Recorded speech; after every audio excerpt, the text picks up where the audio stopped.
Welcome to our podcast today. Ask Aaron and Ask EJ. This is Coach EJ, the brand.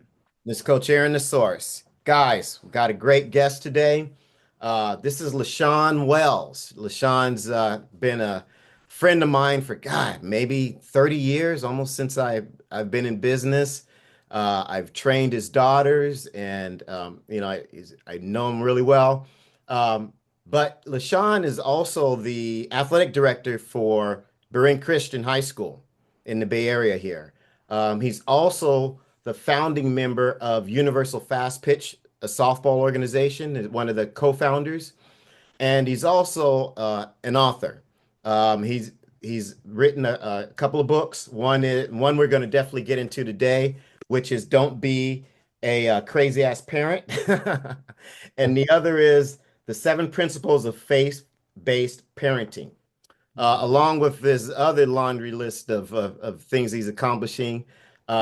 He's also the founder of Right Choice Coaching, a mindset consulting company that specializes in training sports teams, individuals, families who struggle with mental toughness, business issues, and personal struggles. So we can cover a lot of ground with you, my friend.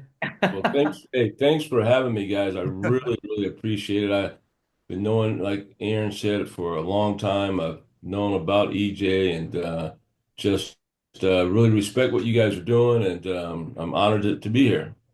Great. Thank you. Thank you. So I want to lead with your book in that subject, and that's going to be kind of our overarching subject today, you guys, is parenting in youth sports and what how you can help, how you hurt, and how to best position yourself so that your athlete has success, but also enjoys their athletic journey. That's probably what's most important because usually I feel on the parent side, they tend to affect more of the enjoyment of this experience more so than having an impact on the nuts and bolts of athleticism and technique of whatever sport is. So I'm gonna let LaShawn kind of start with a couple of leading comments, and then we'll go into it. Yeah, I mean, what you said is so true and so important. What I've discovered over the years in raising three girls who, played sports at a high level, that at the end of the day, especially as I look on the backside of this, we don't know our records. We don't know how many races we won. Like none of it really mattered. And at the end of the day, is my relationship intact because of, or is my relationship in trouble in spite of what I did as a parent while they were running and playing softball and soccer and all that stuff? And so what I try to encourage parents today what we got to do is we got to love on our kids. We got to let them know that we don't judge them based on their performance. And sometimes it can be real subtle. Parents don't even realize like their attitudes have changed because their kid had a bad game. Their conversations are different because the kid lost the game or lost a match. And I encourage parents to, separate. Don't look through your kid's lens to try to judge how you're going to parent them. And sometimes, like I said, my experience is parents don't even see it. It's subtle. But the kid can feel it, right? The kid knows when they're being judged by their parent, and the conversations are different. The attitude is different. And so parents got to really be mindful that, hey, at the end of the day, it's a game, it's a sport. It doesn't matter that much. And if you make it matter, it will affect that kid way down the road. Mm, Yeah. Oh, man. excellent. Well Excellent. said, Yeah. Aaron. Just well said. And LaShawn, it's funny. I always tell parents this. After a game, don't say anything to your kid. Let them conversate. Let them talk about whatever they want to talk about. Right. And you don't need to mention anything about the game. You don't Right. even let them kind of come to you. And I think that line of communication from a daughter to a parent or a son to a parent is established. That parent child relationship is so important. And like Yeah. you said, at the end of the day, you don't know the record, you don't know what happened, you don't know about the trophies, all that stuff. It really doesn't matter. I was I was thinking this about this the other day, Aaron. I have all these trophies when I was a kid, right? They're on storage or they're gone. It didn't really matter. What it mattered to me is that my parents gave me a hug after the game and said, "Hey man, good effort today." You Yeah. know, that was probably the most important thing. Yeah, Yeah. I mean, I agree. I say it all the time. I said no one remembers who won the Calistoga, whatever bonanza 9-year-old soccer tournament in the grand scheme of things. And I think you're right. There should be degrees of separation between the activity and then when you want to talk about it. And so I'll usually say wait till the next day. That way there's not as much emotional attachment by either the athlete or the parent to what happened. Right. Because by then a lot of other things have probably, you know, taken a different place in their lives and you've moved on and it's much more in the rear view mirror. And actually, you can probably look at it a lot more objectively at that point Yeah, absolutely. and come to, whatever you want to come to about it. That would be my advice in that instance because you're right. And I get where the parents coming from because the parents like, oh, okay, I saw he did this or I saw she did that. And I want, you want to help them and make that change. And my thing is again, like EJ always says, yeah, just pump the brakes. You don't have to have that conversation right now. But Yeah. Yeah. It's interesting as you guys were talking, I was thinking of one experience, and it was a positive one, but it taught me a lot. My daughter's team had just won the national softball championship in Oklahoma City. Parents were excited. My daughter had this great game. We all go to this restaurant. And I paused and I looked over and I saw all the parents celebrating wine, beer. And I looked over at the kids, and the kids were on their phones. And my daughter comes up to me, Dad, when are we getting back to California? And I'm like, hey, you just had the great win. And she right. goes, yeah, but my friends are waiting for me. I got to get back home.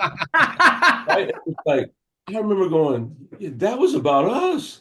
Wasn't Right. the kids did it, but they've moved on. And this was like a joyous occasion. Right. And Right. yet here the parents like, yeah, and I'm thinking, yeah, no, it's not about that, right? And so I just try to remind parents, like you guys were saying, at the end of the day, it's a game. And yeah, we want to help them. And sometimes the intentions are great, right? Parents have these great intentions. But great advice. Let them come to you. Let them come when they're ready, especially if they didn't have their best game, especially if it's something didn't go right. And so, and I see it at the high school level now. It's like, I get the emails, the letters, and it's like, wow, it's really that serious for some of these parents. I mean, I have seen parents, especially at a private school where they're paying money to go, they Hmm. have an expectation like, why is my kid not playing? Yeah. Yeah. And they'll let you know, right? They'll let you know. So there's things that we do to try to, try to get in front of it. But it's amazing. It's amazing. Yeah. Yeah. That brings a question to mind. And I always like to, especially when I have experts on like you, is Yeah. give the audience some kind of nuts and bolts that they can kind of put into play. And what would be maybe three things you would advise a parent to do when their athlete has a bad game and how Mhm. to approach them? What would be just three basic things that you might say, hey, Yes, three yeah, things. that's good. I think the first thing for parents to remember, try to be as normal. Make sure you go your normal routine as possible. So if it's Tuesday and every Tuesday night the family went and had pizza, right? Make sure that you emphasize this is still the same Tuesday night that we're gonna go have pizza. Nothing's changed because of the game, because of the loss, because of the error, whatever. Like make sure there's consistency and may have to be intentional because as a parent, you really may be bothered or upset. So I would say make sure that you're consistent and you're intentional about it. Number So, two, so yeah, that go ahead. means so that means don't grab a bucket of balls and say, okay, now we're gonna and now we're gonna hit 100 grounders. Or you're gonna give me 53 free throws, Exactly, exactly. Oh, that's too Yeah. good. And with that said, that's a great point, Aaron, because you may have the kind of kid who says, I had a terrible game. I want to stay after and hit and do whatever. And as a parent, if it's a Tuesday night pizza night with all the kids are waiting, the family's waiting. Go do the family thing. Still, Mhm. even though that kid is hungry, I love that, but no, just stay on track, stay consistent would be the first thing I would say. And because I had the kind of kids that would be like, "Hey, Dad, I gotta stay and hit some more." I'm like, "No, you don't. Your sister's got something to do tonight, and we're gonna hit later." Mhm. Right. Number two is I would make sure that I'm controlling, the parents controlling their feelings around what just happened. Like, there's going to be some natural, because we want our kids to succeed. We want our kids to look good. And is it about me?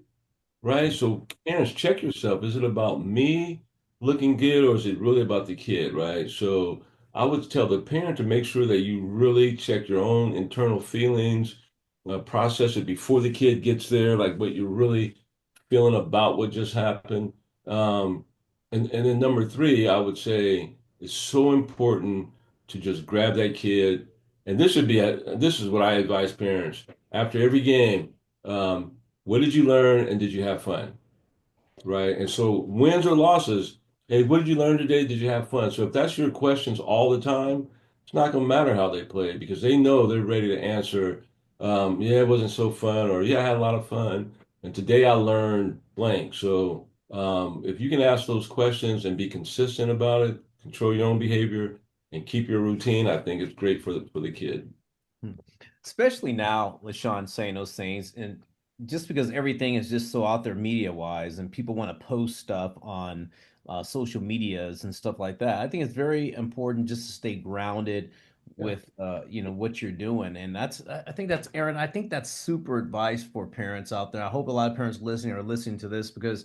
Man, I totally support that 100% because sometimes we can get highly emotional and Hmm. our kids see that and then they're afraid to come to us. And Right. that's we don't want that to happen. We want our kids to be able to come to us, approach us, feel good about, anything. I come to my parents or anything. But if we start acting out on our emotions, then maybe that puts up a roadblock for future things without even being sports. It could just be a normal thing that goes on in their life.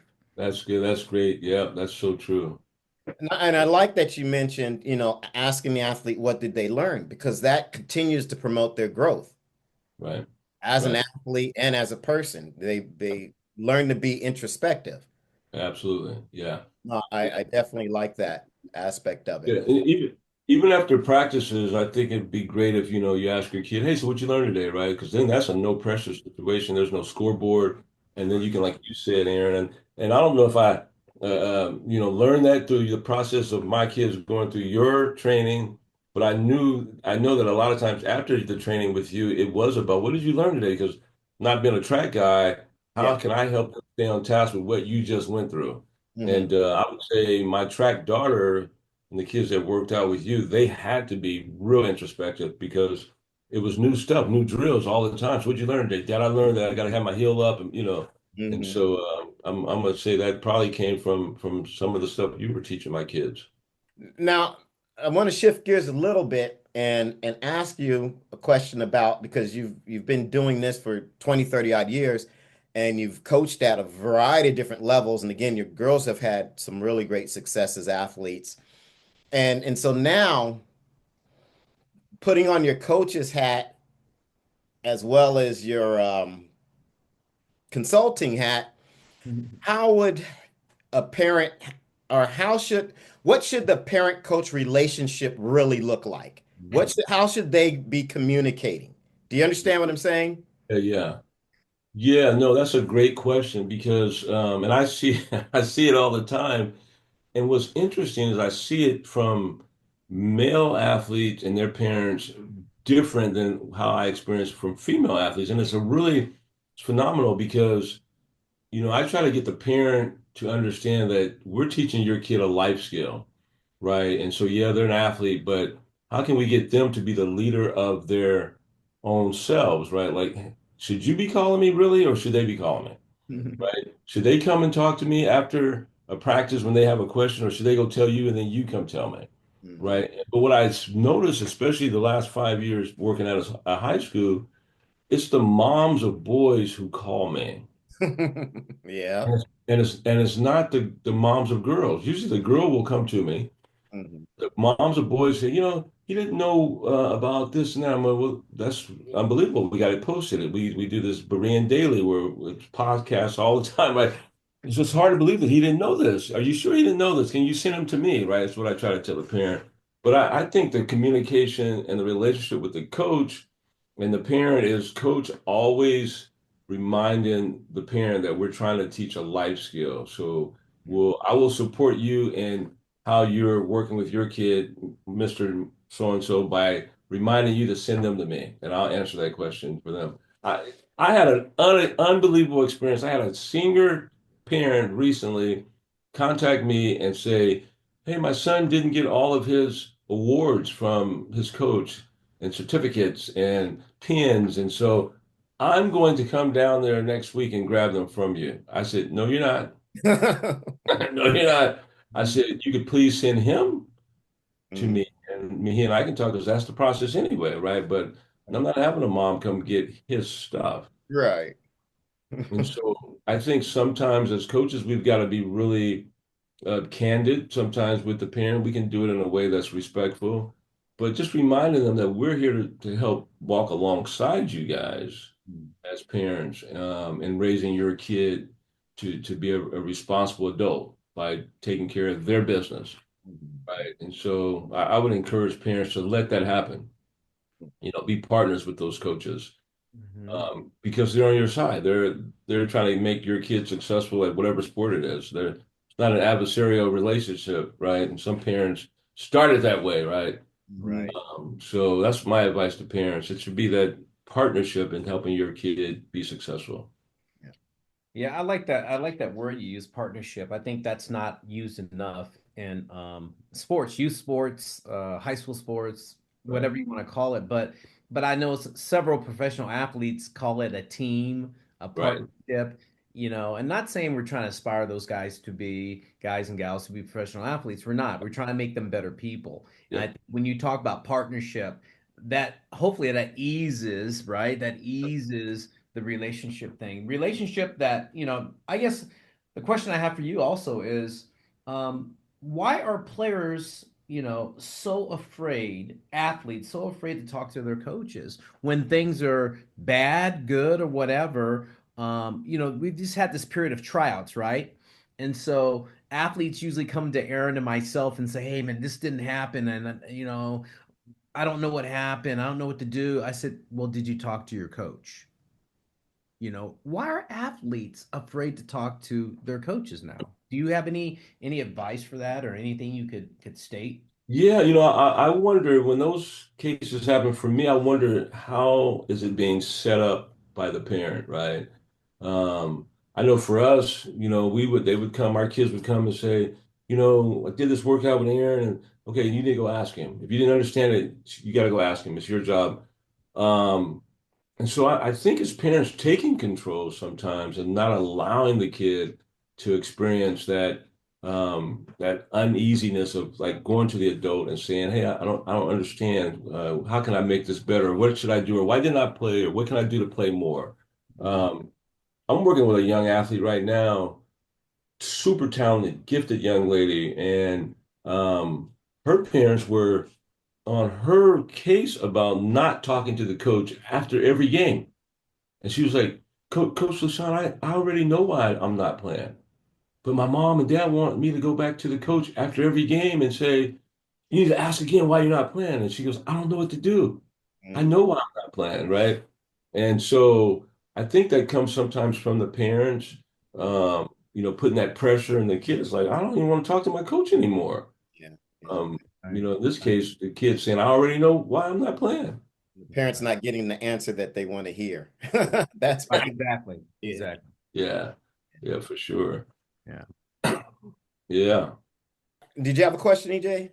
No, no, I was just I was marveling at the answer is great because I think about being a coach, right? Because we're on the field all the time and talking to kids and interacting, and I can tell when the kid comes to me and says, I want to talk to you about something, or where it started, originated from. Did the kid really want to know, or they just, it's not natural. It just looks unnatural for them Right, right. Right. rather than just say, hey, coach, I don't understand what's happening. How It's do like, how do I play more? Or what should I do more, coach, to get some more playing time? Or we got any advice for this?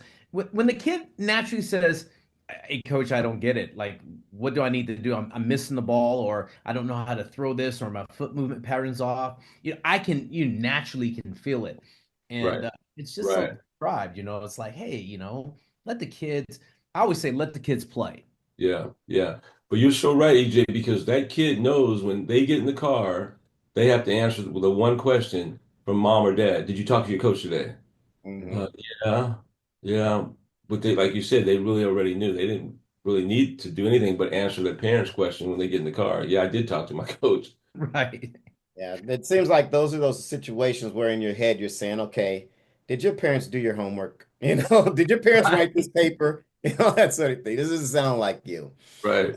But what I'm hearing from both you guys, and this is something I'm really big on, is we're talking about taking and empowering your athlete to take ownership Yep. in their Hmm. athletic career. And it's an overarching thing in a lot of our podcasts, from time management to communication to are you all in, mental toughness.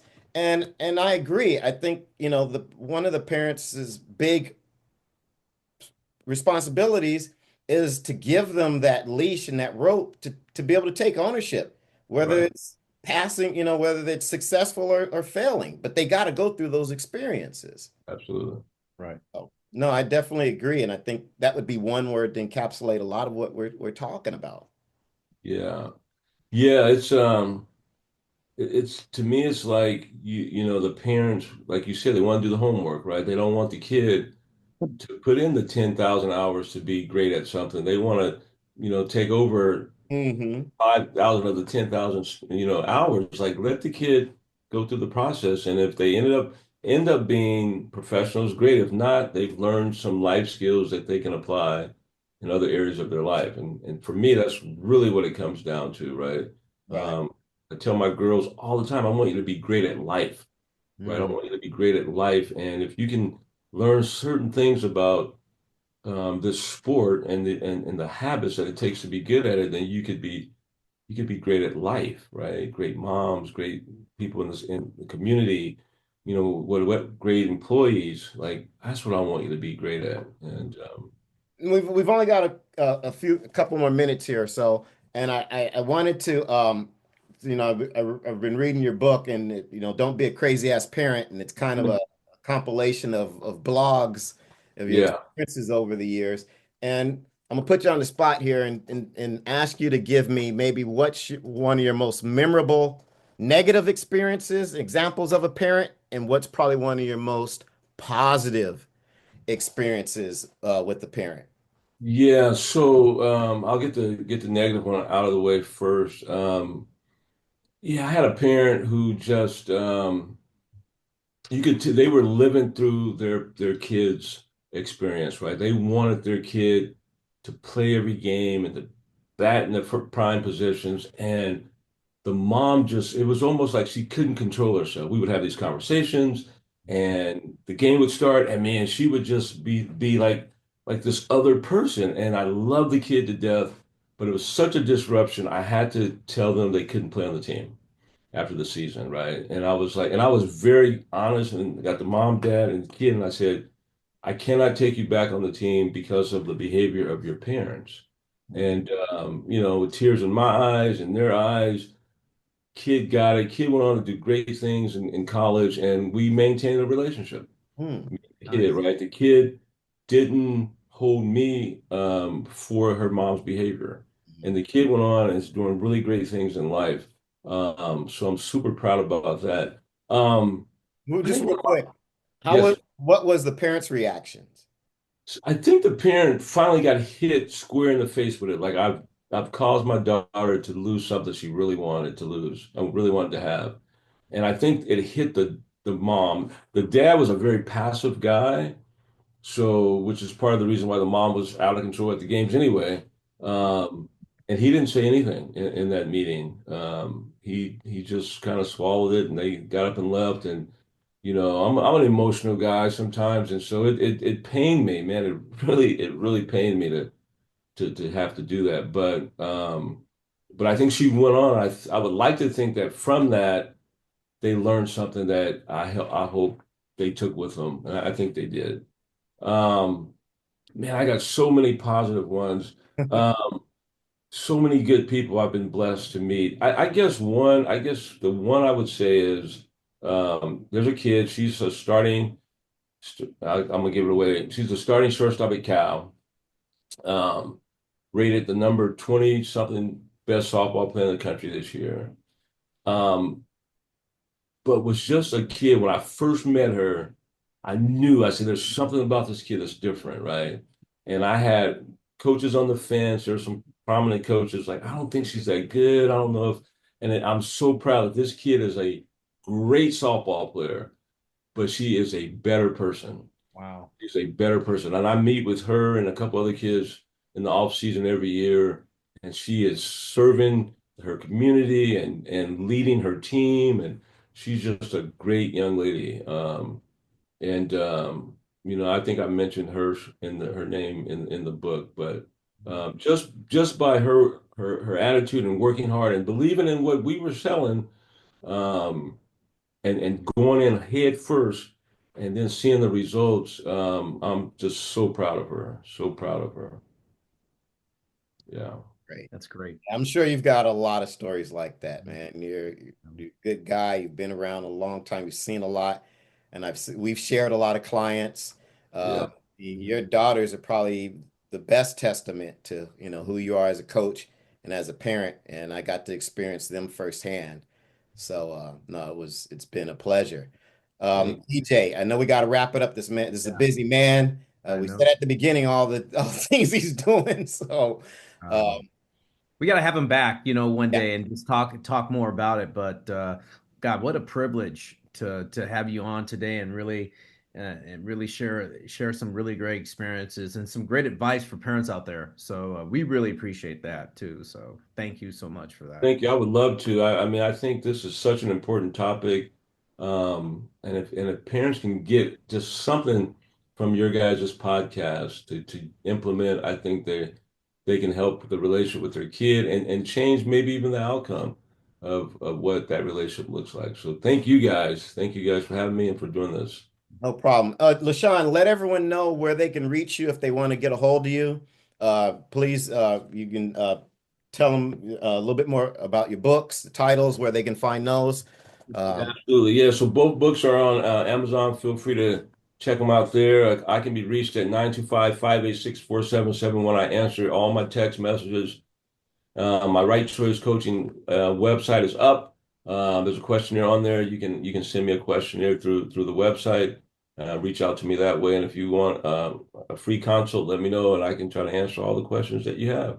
But I absolutely love helping families get this right, and so that's why I was created, man, to do this kind of work. And you're so right. My daughters, there's some experience in just, and we didn't always get it right. There's a story about my middle daughter that I would love to tell if I can have a few minutes just to yeah, tell this. I just don't want to. I just don't want to, I appreciate it. take too much of Yeah. your time. So love to Yeah, I hear it. appreciate it. So a lot of times, we're all goal chasers, right? And you put the carrot and we chase it. So kids are being, told by their parents, dangle this stick and they may go get it, right? And so that's true most of the time. But I had a daughter who could care less about golden rabbits chasing. She just wasn't into that, right? And I couldn't understand how to motivate her to not be the kind of athlete who was just upset when she failed, right? She was an athlete who, when she failed, she was upset. And I mean, it went all the way to college. She's a freshman in college. And um, her coach called me and said, "Hey, your daughter, she just loses it when she strikes out. I don't know what to do." And I said, "Well, I was hoping you would fix her." That's kind of why we sent her there, right? And so I go down to San Diego and I have a conversation with my daughter, and I'm like, what is going on? Like, why is this such an issue for you? And it's part of the game of softball. And she says, Dad, it's like when I strike out, it's like the whole world is laughing at me. And it hit me. I was like, okay, wow. But I had no answers. Mhm. I had an older daughter who ran track and a younger daughter, softball player. And they were like, I'm chasing all league, I'm chasing all American, I'm chasing, right? So they were motivated by that. So the only answer I could give my one daughter was, then don't strike out. Don't strike out. And she looked at me and said, Dad, you're right. I just won't strike out. And I'm like, wait, did I get something right here? She goes, "I-" she says, I'm just not gonna strike out. And I'm thinking, oh my God, what did I set off here, right? But what it meant for her was get that tee out, and every single day I'm gonna go to work. I'm gonna go to Mm. work. I'm gonna go to work. And I'm watching her, and I go back home to the Bay, and she's sending me videos of her, and she's just working and working. And she got front toss drills. She's got people helping her. She went from being a regular softball player to being the 10th toughest kid to strike out in the country 3 years in a row. Wow. Whoa. Wow. Whoa. Right. And what was fascinating as she's doing this, we know as a baseball guy, we know her batting average is going up. Her hit totals are going up. Her on base percentage is going up. Now she's all Mountain West Conference Impressive. and could care less. She could care. I could care less. I was like, honey, you doing this? She goes, I'm not striking out. That's cared about. I That's love all it. she cared about.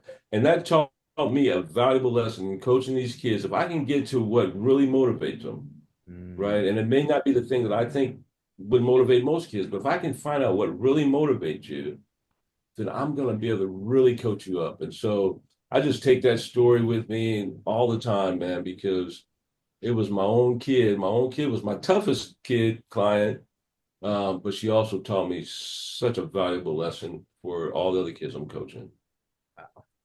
Great So story, I'll do man. that. Yeah. Great. I'm So glad we took the extra few minutes. yeah. I'm glad we did too. Well, hey, that wraps it up today at our podcast. Ask Aaron and Ask EJ. This is Coach EJ, the brand. It's Coach Aaron the Source. And now you guys can ask LaShawn. We'll see. Ask LaShawn.